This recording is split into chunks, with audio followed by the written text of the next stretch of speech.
31 जुलाई 2024 के झटके से अब तक नहीं उभरे गाजा के हमास समूह ने आखिरकार अपने नए कमांडर के नाम का ऐलान कर दिया। इजराइल जिसे खान यूनिस का कसाई बताता है, हमास ने उसे ही अपने पॉलिटिकल ब्यूरो का चीफ बना लिया है। जी हाँ, हमास ने गाजा में अपने टॉप कमांडर याह्या सिनवार को नेता चुना है। हमास ने बयान जारी कर बताया कि सिनवार नए चीफ के तौर पर इस्माइल हानिये की जगह लेगा। याह्या को ही इजराइल पर हमले की शुरुआत का मास्टरमाइंड माना जाता है। ऐसा दावा है कि हमास लड़ाकों ने सिनवार के नेतृत्व में ही पिछले साल 7 अक्टूबर को इजराइल पर हमलों की बौछार कर दी थी। हानिये के उलट सिनवार शुरू से ही गाजा में रहता आ रहा है। साल 2017 में जब उसे हमास नेता के रूप में पहचान मिली, तब से वह किसी के सामने नहीं आया है। सिनवार हमास संगठन के अंदर एक मजबूत और कठोर नेता के रूप में जाना जाता है। सिनवार ने अपनी आधी उम्र इजराइल की जेल में बिताई है, जहां से सिनवार इजराइल का कट्टर विरोधी बनकर उभरा। सिनवार को निर्मम हत्याएं करने के लिए जाना जाता है। बताया जाता है कि सिनवार के करीबी भी उससे खौफ खाते हैं।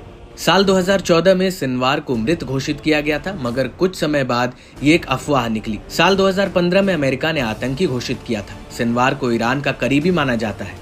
बता दें कि युद्ध की शुरुआत से इजराइल सिनवार को मारने की कोशिश में है, मगर इन सारे जद्दोजहद को नाकाम करते हुए वो गाजा में बना हुआ है। सिनवार को हमास की कमान ऐसे समय में मिली है जब ईरान हानिये की हत्या का बदला लेने के लिए इजराइल पर संभावित हमले की तैयारी कर रहा है। ईरान ने इजराइल को हानिये की हत्या का कसूरवार ठहराते हुए बदला लेने की कसम खाई है। इससे मिडिल ईस्ट में तनाव एक बार फिर चरम पर पहुंच गया है। ऐसे में सिनवार का पॉलिटिकल चीफ के रूप में स्वागत गाजा में रॉकेटों के ताबड़तोड़ हमलों के साथ हुआ। आइए जान लेते हैं हमास के नए पॉलिटिकल ब्यूरो चीफ की अनसुनी बातें। सिनवार हानिये की हत्या के बाद जिंदा बचा सबसे शक्तिशाली हमास नेता है। लोग इसे अबू इब्राहिम के नाम से भी जानते हैं। साल 1962 में दक्षिणी गाजा के खान यूनिस शहर के शरणार्थी शिविर में इनका जन्म हुआ था।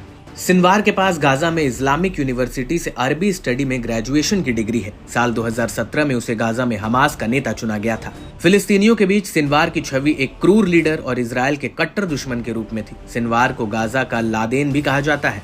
आईडीएस में सिनवार को शैतान और चलता फिरता मृत घोषित किया था। इन सब के बीच इजराइल ने याह्या सिनवार को लेकर एक बड़ी चेतावनी भी दी है। इजरायली विदेश मंत्री इजराइल काट्स ने कहा है, इस्माइल हानिये की जगह हमास के नए नेता के रूप में कट्टर आतंकवादी याह्या सिनवार की नियुक्ति उसे तेजी से खत्म करने और इस विभत्स संगठन को धरती से मिटाने का एक और अनिवार्य कार्य है। ऐसे में ये नियुक्ति इजराइल के लिए हमास को उसके दुश्मन के रूप में फिर से स्थापित करती है। माना जा रहा है कि इस कदम से इजरायली पीएम अपने अभियान को आगे तक जारी रख सकते हैं। ऐसे में आने वाले दिन गाजा और मिडिल ईस्ट के लिए बेहद अहम माने जा रहे हैं।